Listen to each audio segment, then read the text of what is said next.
ప్రభువును రక్షకుడైన యేసుక్రీస్తు వారి ప్రశస్తమైన నామానికి మీ అందరికీ వందనాలు, శుభాలు. అందరూ బాగున్నారమ్మా? దేవాదేవుడు మరి యొక్క నూతన దినం దయచేసిన దేవాదేవునికి వందనాలు చెల్లించుకుంటూ ఈ దినపు వాగ్దానం ధ్యానించుకుని ప్రార్థన చేసుకుని మన పనులు ప్రారంభించుకుందాం. ఈ దినపు వాగ్దానం, నిబ్బరమైన బుద్ధిగల వారై మెలకుగా ఉండి. ఏమంటున్నాడండి? నిబ్బరంగా బుద్ధిగల వారై మెలకుగా ఉండి. 1 పేతురు 5:8 మాట్లాడమని.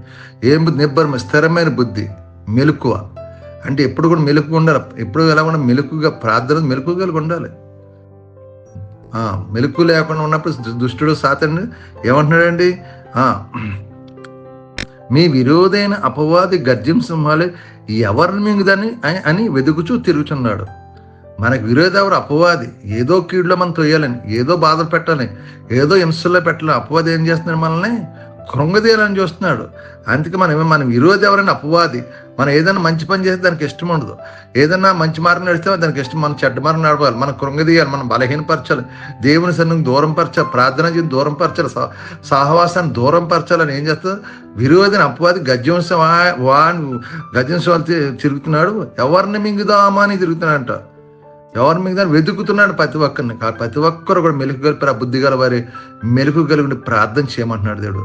అందుకే మనం ప్రార్థన చేసిన దుష్టుడు అపవాదికి దూరం అయిపోతూ ఉంటే ఆ దుష్టుడు ఏదో విధంగా మన కృంగిదలను చూస్తున్నాడు. కాబట్టి వాడిని జయించుకుని మన అందరికి దేవాదేవుడు దయచేయను కాక, అలాంటి జ్ఞానం మీ అందరు నింపబడదురు కాక. అంతే తప్ప జ్ఞానం లేకుండా మనము ఏది జయించలేం. జ్ఞానం కలుగున్నప్పుడు నిబ్బరంగా బుద్ధి గల వారిని మెలకుని ప్రార్థించకరప్ప దేవుడు మనందరికి దయచేయను గాక. ఈ వాగ్దానం బట్టి నువ్వు ప్రార్థన చేసే సహోదరుడు, ఆ సైతాన్ని మా యొక్క కృంగిదీయకుండా ప్రార్థన చేస్తే ప్రతి ఒక్క కీడు మేలుగా మలిచి దేవుడు మిమ్మల్ని దీవించి ఆశ్రయించను గాక. అటువంటి కృపాధనత మీకు దయచేయను గాక. మంచి బుద్ధి కలుగుండి పిలుపులు ప్రార్థించక మీ అందరికీ దయచేయను గాక. ఈ వాగ్దానాన్ని ప్రార్థించండి. దేవుడు మిమ్మల్ని మీ కుటుంబాలు దీవించను గాక. ఆమేన్. మీ కొరకు ప్రార్థిస్తారు. మీరు నా తేకు ఉంచిన ప్రార్థన సర్వాధికారం యేసు ప్రభు పరిశుద్ధ కృపగలవాడ కనికృప ఉండా నీకు వందనాలు, స్తోత్రాలు చెల్లించుకుంటున్నాం. మరొక నూతన దినం దయచేసినందుకు కృతజ్ఞాసులు చెల్లించుకుంటున్నాం. ఈ దినం చేస్తున్న మా చేతి పనులు మమ్మల్ని, మా యజమానుల తోటి పని అందరినీ దీవించండి. మేము వెళ్ళే ప్రతిఫలం జయాన్ని, విజయాన్ని దయచండి. దుష్టుడు సాతాను గలిబిలు చేయకుండా సహాయించండి. అయ్యా మా చుట్టూ మీ కంచి వేయండి ప్రభు. యజమానులు నెలలా జీతాలు ఇచ్చే కృప దయచే. ఇచ్చిన జీతం వ్యర్థం కాకపోకుండా మా కష్టార్జితం మీరు తినలేక సహాయం చేయండి ప్రభు. మీకు వందనాలు. ఎవరైనా బలహీనంగా ఉన్న ముట్టండి, స్వస్థ హాస్పిటల్ ఐసీఎం బిడ్డలు ముట్టండి ప్రభా. అయ్యా షుగర్, బీపీ, గ్యాస్ నింపులు, మోకాలు టైరాయిడ్ బాధ విడుదల దాచి, చేతబడి చెల్లంగి మంత్రశక్తుల బాధ విడుదల దాచాడు ప్రభా. మీకు వందనాలు చెల్లించుకుంటున్నాం.